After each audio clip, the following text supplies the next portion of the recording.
Welcome to the first Blue White Illustrated Penn State recruiting podcast of 2022. He's Ryan Snyder, back from the All-American Bowl in San Antonio.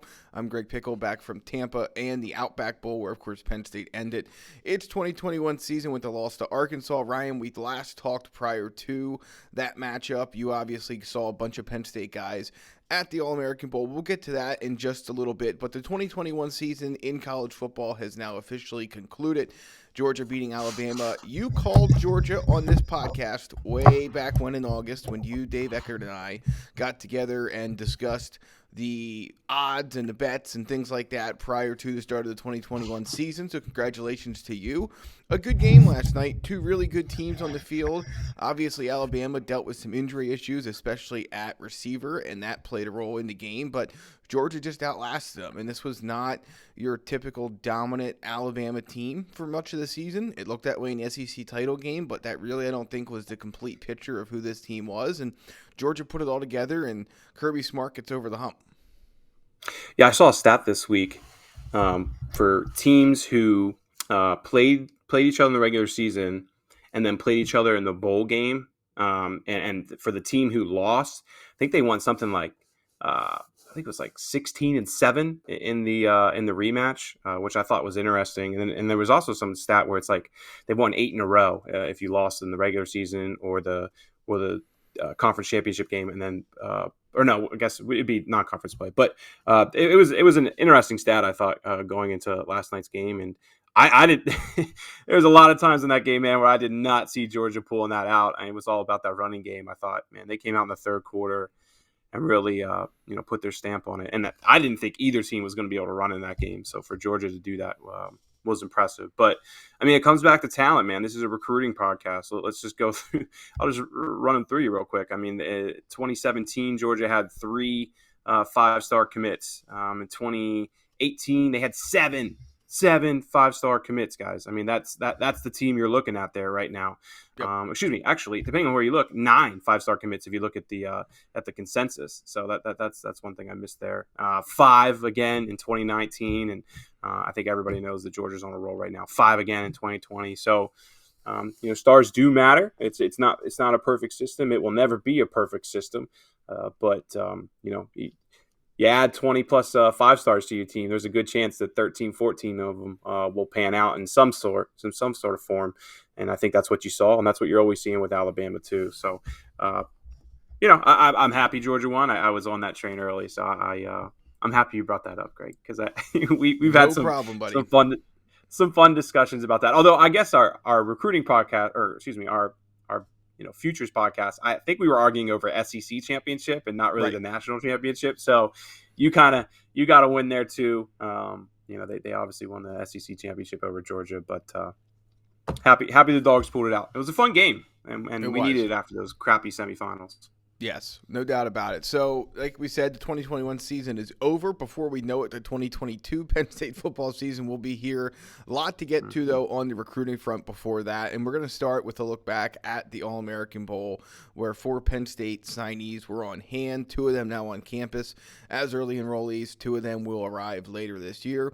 Ryan, let's start with this. I don't know where else to start. Drew Aller goes down to the All-American Bowl as the on-3 number 1 quarterback, and by the time the final class of 2021 rankings are done after the All-American Bowl, after the Under Armour game, I just don't think there's any doubt at all in the world that he is the best quarterback in this cycle and will be that way across the board by the time the final rankings come out. That's certainly what Charles Power thinks, and I will trust his opinion. Obviously, I haven't watched Devin Brown and Klubnik much.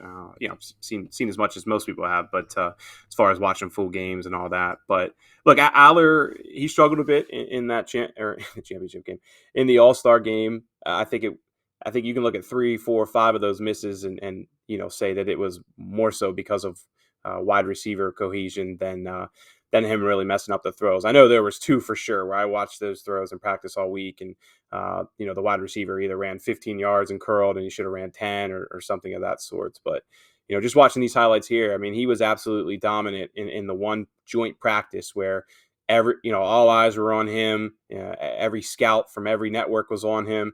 watching him closely, and he shined. And those are the highlights we're showing here. So, look, there's a reason that I go down there for practice and I leave before the game, and it's more so because we get a lot more out of practice than we do the game, and I know fans probably think that seems silly, but this. Well, then let's I don't just want stop to there a talk down on second. these Why? things, but Yeah, why? go ahead. I mean, let's just explain why that is the case. I mean, I think anyone who watched the All-American Bowl could probably figure it out, but for those who weren't able to watch it, let's just walk through the major differences. Even though this practice week was definitely not, at least from what I could tell, Yeah. like past ones, because there were kids that tested positive and things like that. It was not quite the same as it has been in the past.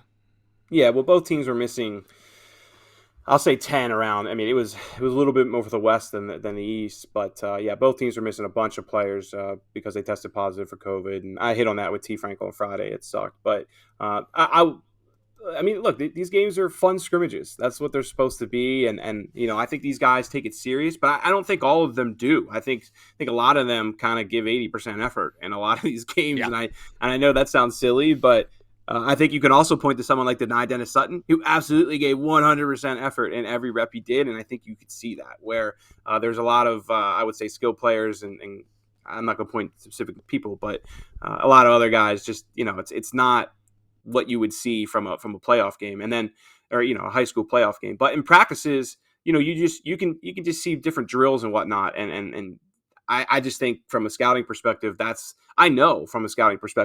where not just On 3, but 247 and Rivals, all of our colleagues would tell you that we get a lot more out of practice than the game. And then obviously, from my perspective, when I'm reporting on guys and I'm interviewing them 4 days in a row, right? So by the fifth day, there's really only so much you can get out of talking to them after the game. And honestly, so many of these guys are trying to catch flights like that night and get back. It's kind of hectic after the game. So that's kind of why I decided to come back Friday night. But yeah, Aller didn't have a perfect performance, man. The lights were bright, and his wide receivers, obviously, they worked together for 4 or 5 days. But I wouldn't overthink it, man. What we saw in the 4 days leading up to that was incredible, and he was named one of On 3's top guys. I believe he was number 3 in the final rankings.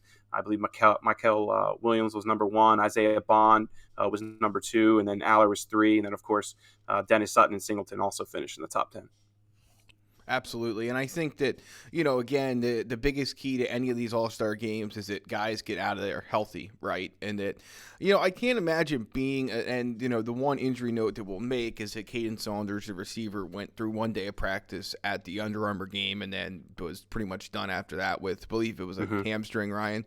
But I can't imagine being a college coach, especially if you're getting a guy on campus in like literally 2 or 3 days, and following these all-star games. I mean, the practices are one thing, but the game itself's another thing. And I have to imagine it's 3 hours of them holding their breath, hoping that nothing happens to a guy who, is coming to campus with hopes of maybe playing early or at the very least starting his strength and conditioning career.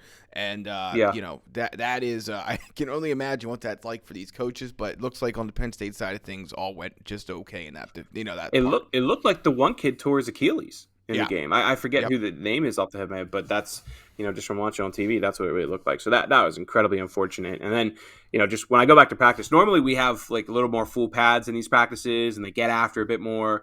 We saw a couple one-on-ones for the O-line, D-line, and then obviously wide receivers, DBs throughout the week. But the East was a lot tamer than the West. And I think it showed in the game. I think the West was just a bit more fine-tuned, I guess you would say, where the East felt like they were really kind of doing walkthroughs more so than anything else throughout the week.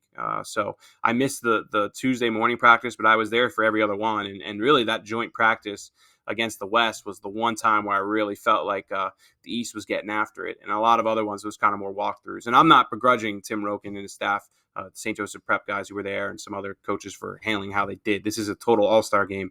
The last thing you want to do is be the high school coach that gets a player hurt. But I also and just then you're felt the like one that has to answer those questions too, right? If that Exactly. if that school's assistant coach comes back into your school the next year, and St. Joe's Prep has a lot of players there, right? And if you have to answer to a coach about what went wrong? Why did you do this? Why do you do that? Nobody wants to be in that situation, and of course, you feel terrible for the kids too. So, Yeah. but Uh, like we said, all is well that ends well. Yep, and you can yep. get hurt It in was any a good game, week. obviously. Yep. It was a good week for Penn State, man. I think that's the takeaway. We didn't get to see much of Nick Singleton from the game, and it's very hard to scout linebackers in these games. I don't even know where to begin on Keon Wiley. I mean, he showed some good open field tackling, and there were some reps where he looked good in pass coverage. There was other reps where I think play actions really kind of tricked him a bit, and I mean that's kind of to be expected from a guy who played defensive end his whole career, and then Right. the first time he's really focusing on linebacker, it's against like the best running backs and wide receivers and quarterbacks in the country. So there's really only so much you can take away from Wiley and Singleton. I think Singleton looked good in the beginning of the week. Deny was clearly the one who, and I'm going to go one thing. The one thing with Deny that stood out to me a whole week was from the beginning, from the moment I got there to the end, the guy was putting in extra reps the whole time. And a lot of these guys are standing around joking, having fun, which, hey, you should be. It's an all-star game. Have fun with it. Right. But Deny was always working. Always. And that just grabbed my attention the whole week. The one day, I think it was Wednesday morning, Drew Aller was the first on the field. Deny was the second. And those guys just worked, fine-tuned their techniques and all those little things throughout the week. So that really stood out to me. And, of course, Nick and Keon worked really hard as well. Yeah, so, I think that it was clear when James Franklin talked to reporters following the first signing day that he really wished Dennis Sutton would be an early enrollee. It doesn't work out that way, but obviously they're super excited about what he can bring to the table and possibly be a first-year contributor, even though he's not going to arrive till a little bit later in the year. So we'll see there, but to your point, good week for Penn State at the All-American Bowl, good week for Penn State at the Under Armour Bowl, though they weren't quite represented as much, and the All-Star game outside of the Polynesian Bowl is now behind us, so we'll talk about that in a bit. But this is the Blue White Illustrated Penn State Recruiting Podcast. He's Ryan Snyder. I'm Greg Pickle. Ryan, let's get into, before we go to early enrollees, let's talk about the transfer portal for a second. Penn State obviously made the splash on Christmas Eve in the transfer portal, picking up Mitchell Tinsley, a receiver who really is productive. He's on campus now, if I'm not mistaken. So correct. Yep. His career here is underway. And I know Penn State fans are really, really frustrated. They've voiced it on the Lions Den message board. They've voiced it on social media. I know we've both been stopped by people in airports and things like that. Where's the rest of the action of the transfer portal? Why aren't they getting anybody else? It kind of goes on and on and on in a similar vein. So Hunter Norzab, probably the top target at this point for Penn State in the portal. Actually, there's no probably about it. He put Penn State in his top 5. He's going to visit later this month. But I mean, let's start with this. It's because the question everybody wants to know, should Penn State fans be disappointed right now about the return they've had in the portal so far, or is it more so, and I'll answer my own question before I throw it to you, but I kind of lean towards the way that things were last year was so unique that I think fans and everyone else got a little, I'm trying to think of the right word here, maybe a misrepresentation of what this process is going to be like. Yeah, I mean, keep in mind, Penn State's season ended December 20th, 19, something like that. They mercifully decided not to go to a bowl. And then those transfers started rolling in pretty quickly. I don't think it's going to be like that every single year, though. Certainly not this one for Penn State outside of Tinsley. Yeah, I think if you would ask if you could get Franklin and staff to open up, I think they would like to have more than one incoming right now. But I don't think it would be like 5 or 6. Yeah. I think realistically they would love to have a solid linebacker and or a solid offensive lineman already taking classes and taking part of winter workouts. We've known for a while that Hunter Norzad is one of their top absolute prospects, the Cornell prospect. He wants to graduate from Cornell. Duh. I mean, of course, he wants to get that that Ivy League degree. So we knew he wouldn't be coming in until after the spring semester anyway. He's absolutely one of their top targets. He's probably more of a guard, if we're being honest. And I know tackle is that coveted spot everybody wants to talk about. I'll talk about that in a second here. But, with Norzad, I really believe it's Penn State and Iowa, and then probably maybe Auburn, Illinois, and Virginia Tech, somewhere in that order. But Penn State and Iowa are certainly the main 2 schools here. He's going to go to Penn State January 22nd, so 2 weeks from now, 11 days from now. And then Iowa will get the last visit. And that'll be interesting to see. I do think, there's some people who tell me that he can make a decision right after that. And then there's other people saying, that Auburn could potentially get a visit here. And I've been had a couple brief conversations with Hunter, just messaging on Twitter, but not a lot that I can feel like I really know what he's thinking there. But just from Penn State contacts, it definitely get the impression Iowa, Penn State. Just one other guy, then Ryan Swoboda. Of course, I've been talking about him a lot, the right tackle from Virginia.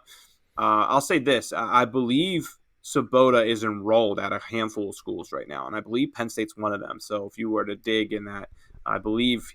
And because of the process, with classes starting, you got to kind of enroll at a couple schools, and then you can kind of decide some point here in the next couple days before they get too deep into it. Miami was supposed to get him on campus, I believe, yesterday. It was supposed to be a little later, and then they tried to move it up. And I'm not sure if that visit happened. I don't believe it did.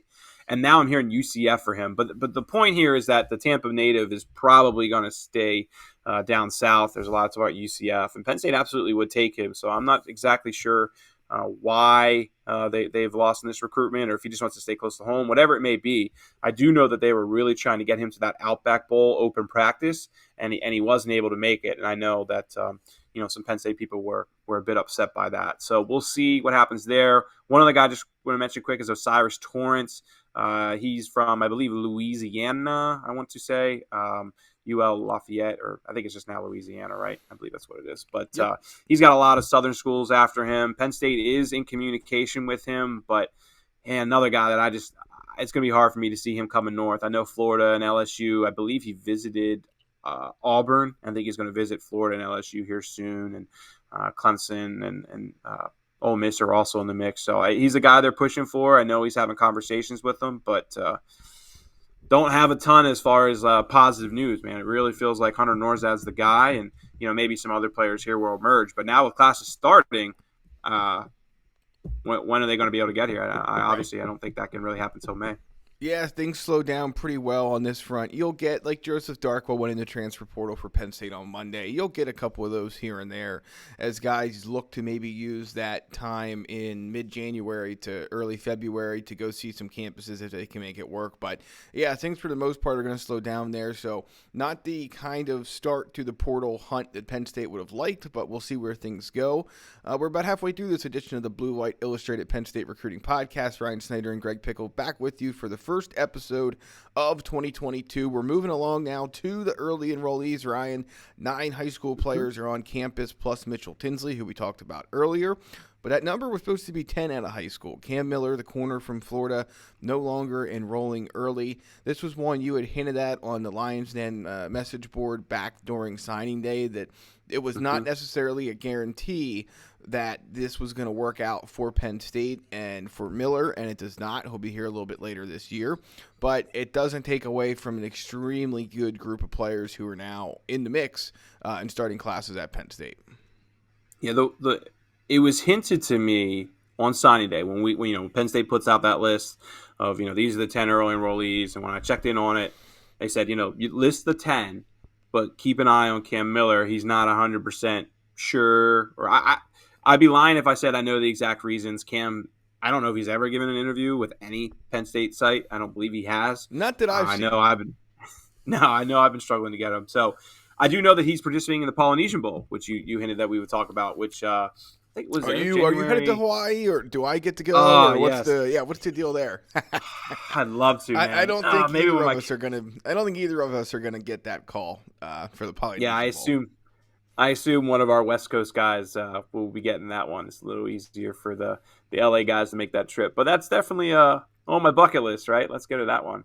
But, he's definitely participating in that game. Denai Dennis Sutton, Drew Shelton, and Anthony Ivy, I believe, are the 4 Penn State guys. So there is a good Penn State group expected to participate. And I do know Denai told me, when we were this past week when we were down there, that he's planning to fly out to Hawaii to do that game. I haven't double checked on Shelton. Of course, those two played in the Under Armour and All-American Bowls too, so they'll be doubling up. And that is one thing you do see with the Polynesian Bowl a lot, is a lot of those guys say, yeah, I played in Under Armour, but screw it. Like, I'm gonna take a free trip to Hawaii. So there are a bunch of star players who played in those first 2 games who will double up. But to get back to the point, though, I don't know why Cam didn't enroll early. I never really got a complete answer on that. I know just the Polynesian Bowl was something he wanted to do.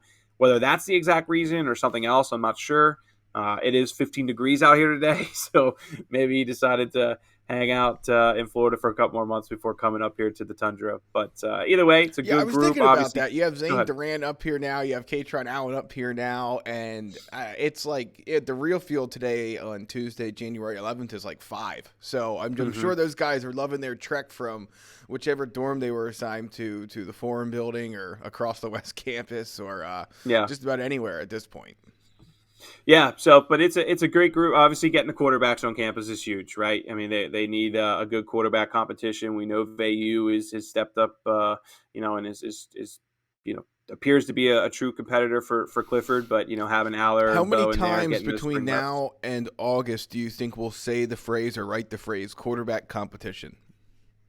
Give me an over under. Uh, Come on, you're hot. You just all won you, buddy. Georgia. You're I hot. mean, I'll set the over under uh, at 250,000 and see how close we come. I was going to think more so like a dozen, but yeah, I A mean, I dozen. guess I'll take the That's under a on that. that's a rocking chair over, You- buddy. Break I'm out the talking about- cigars. Okay, I mean.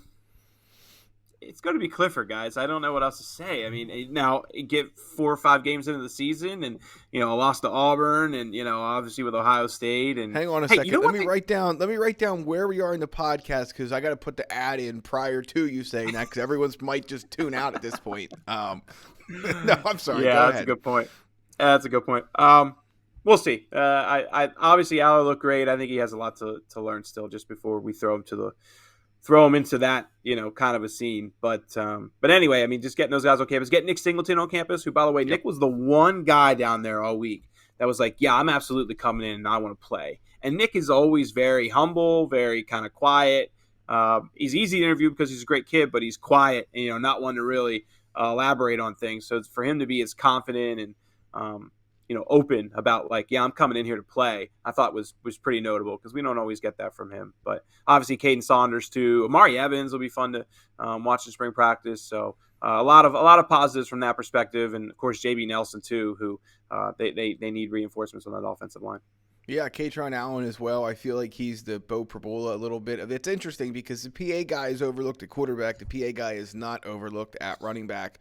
But Katron Allen's certainly an interesting part of that backfield as well. And they have a lot to figure out. We can talk quarterback stuff until we're blue in the face. But you mentioned some of these other guys. Receivers, a place where a young guy could earn playing time. Running back is certainly one. Offensive line with JB Nelson's not out of the question. And then they obviously have some other guys who are not enrolling early but will get here eventually and fight for time. So, when you look across, it's too deep, Ryan. It's losing a lot of talent, obviously, and it has a lot of talent back. But there are also some spots. It will not shock me when we come out of spring practice if we hear about some of these guys who are here now the same way we heard about Kalen King at this, like 3 months from now, a year ago.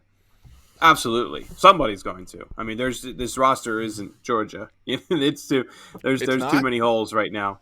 No, I don't think so. I mean, they're I think they're closer than maybe some fans think after just watching them compete against Michigan and some other schools. But yeah. I think they're still kind of more of a 9-win team if they really excel and hit expectations. It's speed up front, it's powerful explosion up front, and it's the ability to disrupt the line of scrimmage and control it. That's, to me, the biggest difference between what we saw from Georgia and Alabama and some other teams too, but particularly those two last night compared to not just Penn State, but the rest of the college football world in general. Yeah. Absolutely. And I don't see how it's going to end anytime soon. Even we can expand this playoff all you want. But until Nick Saban retires and Kirby Smart goes to the NFL, and even then, it ain't going to change. Let's be honest. They're gonna keep rolling. So get used to it, folks. I don't know what else to say other than that. Me neither, but we do have some more things to discuss on the recruiting front here as we come down the home stretch of the latest Blue White Illustrated Penn State recruiting podcast. Junior Day time, buddy. I hope you enjoyed your 4 days of not really worrying about much because Junior Days are back. Penn State set to host a pair of them here in the month of January, as they always do. They're going to have them every day. Yes, 3. Or all 3 weekends, excuse me. All 3 Saturdays. Go on. 3, not 2. That's my mistake. But, yeah, so they will be busy here on the weekends, as will we. Penn State, of course, looking to build on a class of 2023 that's already off to a good start. But let's not focus on all 3 of those events. Let's focus on the one right in front of us here this coming weekend. Who's coming to town? What can be expected? And where do you stand at this point? You just posted a confirmed visitor list at bluewhiteillustrated.com. You can see that. It's an On3 Plus content item, and you can see that for just $1 for 365 days of access by joining us at bluewhiteillustrated.com. When you go to the homepage, you'll see the $1 1-year link.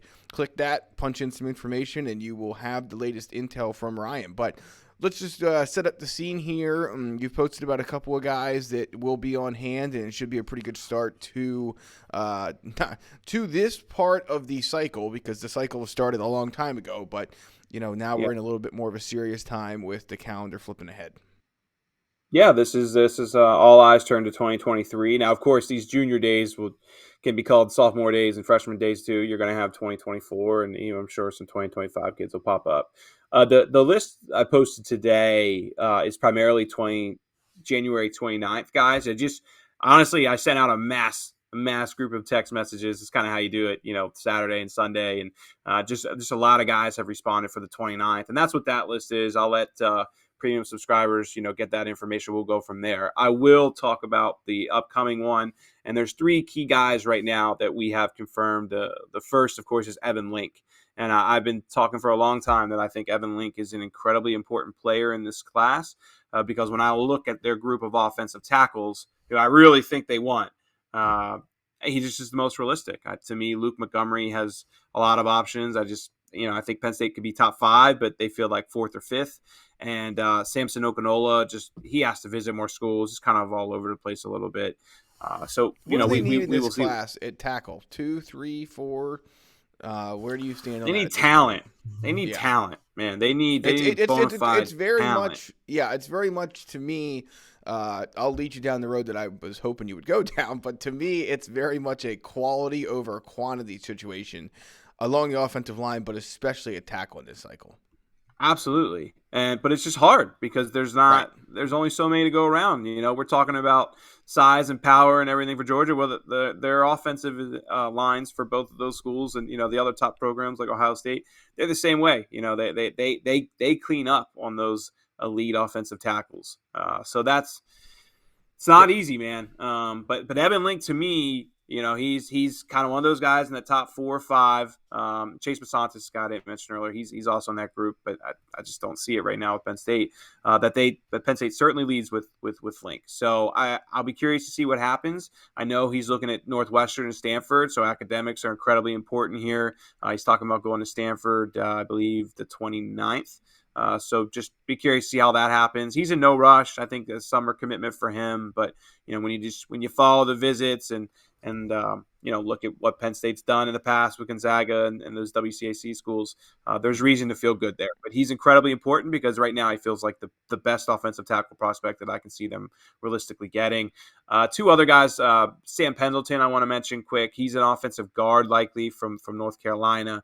I think Michigan leads, and I think Penn State already having a couple offensive interior guys committed in Birchmeyer and Miller may have an impact on him. But I don't want to rule him out yet, though, because he's only been to Michigan once, and I do think they lead, but he's really never really seen Penn State. He's been here for the one game, but actually really spending time with the coaching staff. And, one thing he really is hitting hard on is, just having that family atmosphere. And he hasn't really seen that yet at Penn State. So I'll be curious to see how he responds after getting an up-close look with the coaching staff.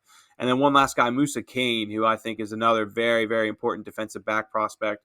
When you look at the DBs for 2023, it's much deeper, I think, at safety than corner. And Musa can play either. So that's kind of why I lean a little bit more towards corner with him. But there's a mixture of where different people in Lash think he can play. The one thing that everybody in Lash seems to like, though, is that he can definitely play, and they want to get him on board. So, of course, he's a New York City native, plays at Blair Academy. His brother Sanusi, who's at Purdue now, was recruited by Anthony Poindexter, so there's a very good relationship with the family there.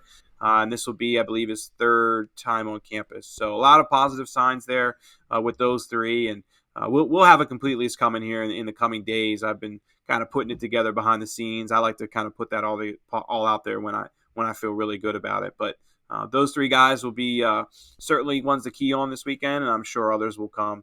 And like I said, then the January 22nd, January 29th, they're all going to be very busy days. Commit watch, yes or no this weekend? I would think no off the top of my head, but I'll say this: like source wise, like everybody's in San Antonio for AFCA, the convention. So it's not like I've been kind of like it's only Tuesday, so like Thursday, Friday, especially as people start coming back to State College, I'll be able to kind of ask those questions a little bit better. With everybody down there for the American Football Coaches Convention, it's kind of one of those weeks where you don't send as many texts and as many calls as I normally would. All right. Well, you can find out what Ryan's hearing when he hears it at BlueWhiteIllustrated.com. It's $1 for 1 year of access to On3 to Blue White Illustrated for all your Penn State news. He's Ryan Snyder. I'm Greg Pickle. We're wrapping things up here. Stay tuned for the latest as Penn State Junior Days begin. We'll be covering them at BlueWhiteIllustrated.com when we will talk to you next week on the Blue White Illustrated Penn State Recruiting Podcast.